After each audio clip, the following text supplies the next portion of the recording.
pessoal, tudo bem? Eu sou Fabiano Veiga, juiz do trabalho do TRT da 5ª Região, Bahia, desde 2012. Fui aprovado no concurso público para juiz do trabalho do TRT da 1ª Região, Rio de Janeiro, cidade maravilhosa, estado maravilhoso, mas posteriormente decidi ser removido para meu estado de origem, para a Bahia. Passei apenas 4 meses no TRT da 1ª Região.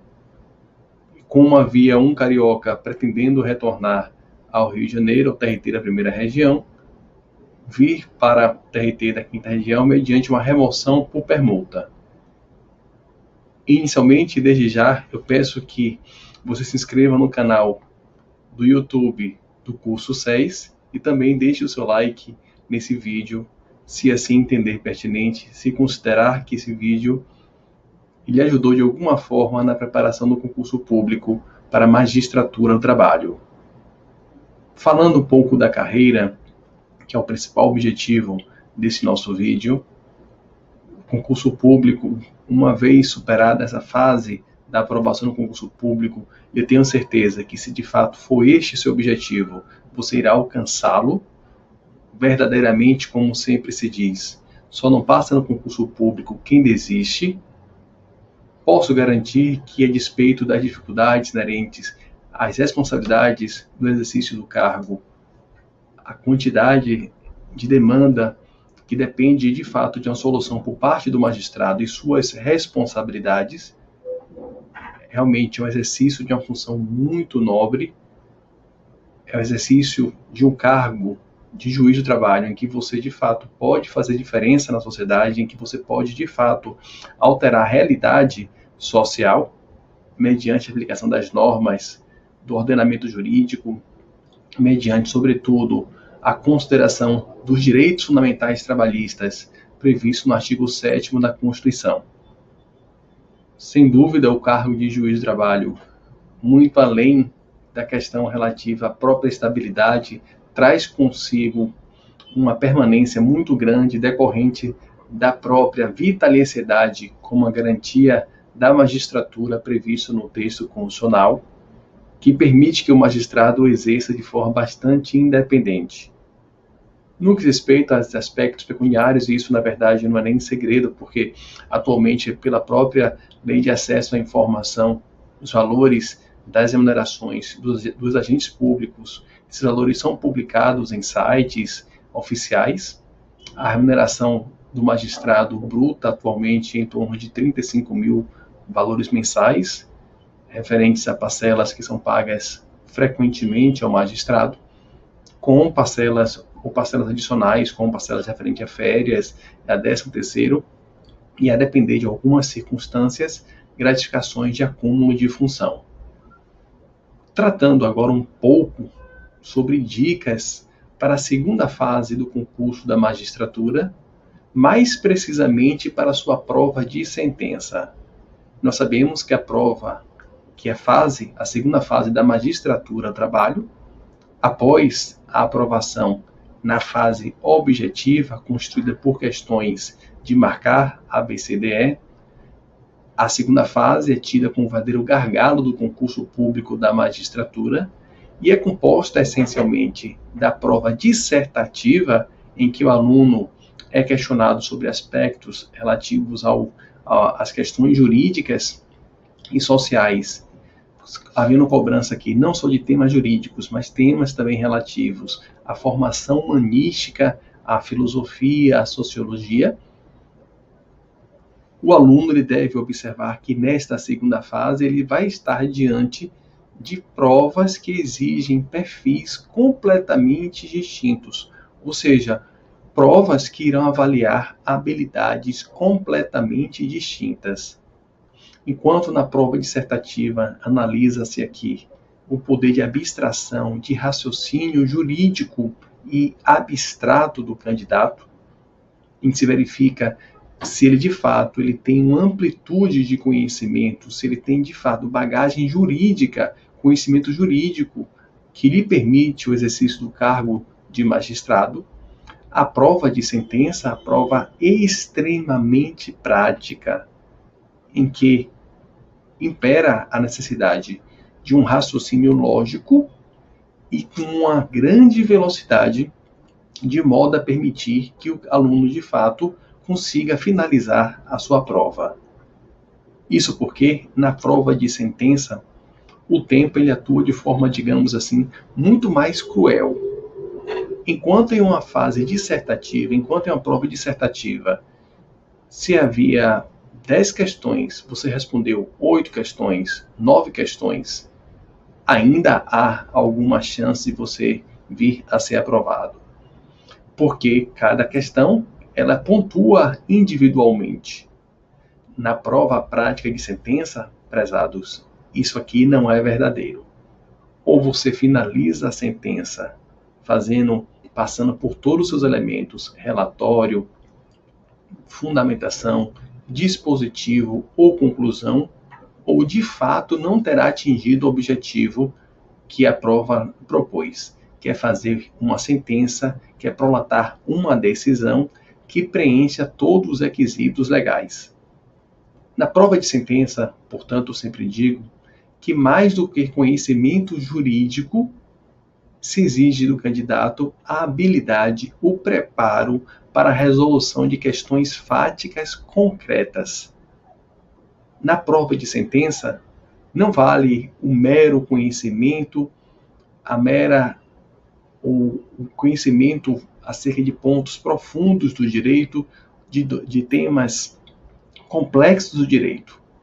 O que é avaliado aqui é se naquele tempo, com a pressão do tempo e com todas as circunstâncias que envolvem aquela prova, se aquele candidato tem condições ou não de atuar na prática, no dia a dia, de exercer, portanto, a função de magistrado.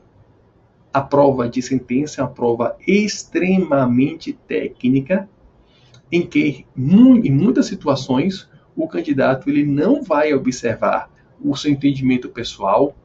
Em algumas situações, o candidato vai perceber que nem sempre a solução jurídica mais justa é a que melhor se adequa àquele caso concreto, diante de problemas que podem surgir a depender do entendimento jurídico que for adotado em soluções em aspectos anteriores. Na prova de sentença, o aluno ele deve, desde já, iniciar a redação, a confecção da sua peça, vislumbrando qual vai ser a consequência, qual vai ser o impacto da adoção de um ou outro posicionamento no tópico seguinte. Esse ponto aqui realmente me parece fundamental. Enquanto na fase dissertativa você tem uma certa liberdade, digamos assim, para explorar aquelas temáticas e há uma certa independência entre uma questão e outra questão, a prova de sentença é um todo. Logo, se você não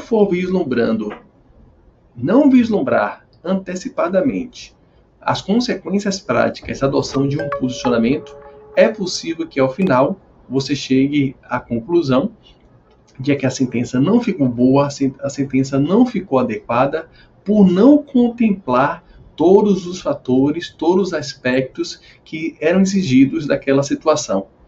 Evidentemente que falando assim fica realmente um pouco abstrato, e é daí que surge a necessidade de você fazer cursos, de você fazer simulados, que a partir daí você poder ter contato com a realidade. A prova de sentença, para ser efetivamente estudada, você deve fazer simulados, você ter contato com provas anteriores, fazer a simulação em condições reais de prova. Não adianta treinar para a prova de sentença com interrupções ou em um tempo muito superior ao previsto no edital. A prova de sentença, ela deve ser treinada essencialmente respeitando o tempo de 4 ou 5 horas, a depender do panorama de concurso nacional ou concurso regional, e embora não se saiba exatamente, nem se tenha informação privilegiada de modo algum, o fato que me parece que a tendência é o retorno dos concursos de forma regionalizada, o que vai fazer com que a prova de sentença volte a ser realizada no prazo de 4 horas. e não de 5 horas, como foi no concurso nacional. Fabiano, e é importante na prova de sentença dominar a língua portuguesa? Sem dúvida, prezados. A língua portuguesa deve ser muito bem observada. É um ponto que é realmente levado em consideração pelos examinadores. Você deve ter um texto aqui coeso, um texto coerente, como já mencionado, e que leve em consideração a solução de um tópico, o impacto que essa solução poderá provocar em outro tópico. Nessa prova de sentença, o domínio aqui da prática jurídica, do fazer do magistrado, é algo que é bastante importante e não se pode nunca desconsiderar os elementos que constam da sua prova. Se há, por exemplo, a indicação de que o relatório não foi dispensado, ou se o examinador, por exemplo, nada fala a respeito, necessariamente você deve fazer o relatório. Você deve ficar muito atento para não incluir, por outro lado, elementos que não estão nos autos, que não fazem parte daquele objeto da prova, e, por outro lado, não pode também desconsiderar os elementos existentes. Na prova de sentença, você não pode deixar de levar em consideração que nós estamos diante de um simulado. Logo, mais do que nunca, a resolução das questões que lhe são submetidas deve ser uma solução racional, não desconsiderando os elementos constantes da prova e, por outro lado, levando essencialmente em consideração, levando exclusivamente os elementos que constam daquela prova. Logo, você deve ficar bastante atento a esse tema, até mesmo para não se praticar um erro que muitos candidatos acabam incorrendo, acabam praticando, de, por exemplo, fazer referência que este magistrado sentiu que a testemunha falou ou não falou a verdade, ou que o magistrado percebeu este ou aquele fator na sinceridade do depoimento da testemunha A ou testemunha B. Aqui, e apenas fazendo um curso e sendo de fato acompanhado, fazendo um curso específico para a magistratura, você consegue entender, você consegue de fato perceber que a prova é uma prova racional, não é uma prova de sentimento. Embora a sentença venha de sentimento, como se está diante de um simulado em que o magistrado não teve contato com as partes e testemunhas, ele não poderá, de forma alguma, trazer elementos subjetivos para corroborar aspectos objetivos decorrentes da avaliação probatória, decorrente aqui da ideia do convencimento motivado.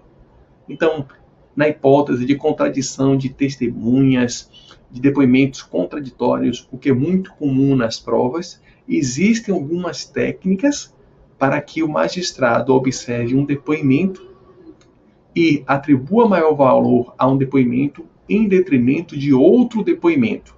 Esse ponto aqui é muito relevante e também, com certeza, será abordado no nosso curso, aqui no nosso curso 6. Em relação ao material a ser utilizado, normalmente não se permite atualmente que seja verificado o teor de súmulas e orientações jurisprudenciais, mas tão somente a legislação seca. Então é importante que você tenha um texto bastante completo, que você leve um vade-mecum em que tenha as normas fundamentais, a CLT, a Constituição Federal, o Código Civil, e sem dúvida também é importante que você tenha um texto específico, que você tenha um material específico que contemple todas as normas do direito do trabalho. Normalmente existem várias editoras que trazem esse material e, de fato, é fundamental. Aqui, prezados, de fato, peque pelo excesso, nunca pela falta. Em certa circunstância, no TRT da primeira região, por exemplo, foi cobrada na prova de sentença uma legislação bastante específica relativa à lei dos jornalistas. E essa lei não constava no vade-mecum comum, no genérico, digamos assim, mas apenas na coletânea de normas específicas do direito do trabalho. A preparação, como indicado, com muito estudo técnico, e perceba aqui que se você não associar a teoria e a prática, você não tem dimensão da dificuldade que é a prova de sentença. A melhor forma de se preparar para a prova de sentença é fazendo sentenças anteriores, é fazendo simulados anteriores, para que você possa, evidentemente, a partir daí, ter um parâmetro da realidade. Não adianta achar que estudar para a prova de sentença é apenas conhecer a dogmática jurídica, conhecer a jurisprudência. Você vai ter muito pouco tempo para desenvolver esse conhecimento, para explorar esse conhecimento, já que, além de expor esse conhecimento, você deverá, essencialmente aqui, resolver o caso concreto. E eu posso garantir que compatibilizar o nosso conhecimento com a solução do caso concreto, em algumas circunstâncias, se o aluno não tiver treinado, pode ser mais difícil, pode ser mais complexo do que aparenta inicialmente. No curso 6, o curso oferece diversos planos, inclusive cursos de segunda fase, e eu tenho certeza que a partir do momento que você fizer tais cursos, que você fizer os simulados, que você tiver contato com essa preparação específica, você estará em condições de alcançar a sua aprovação.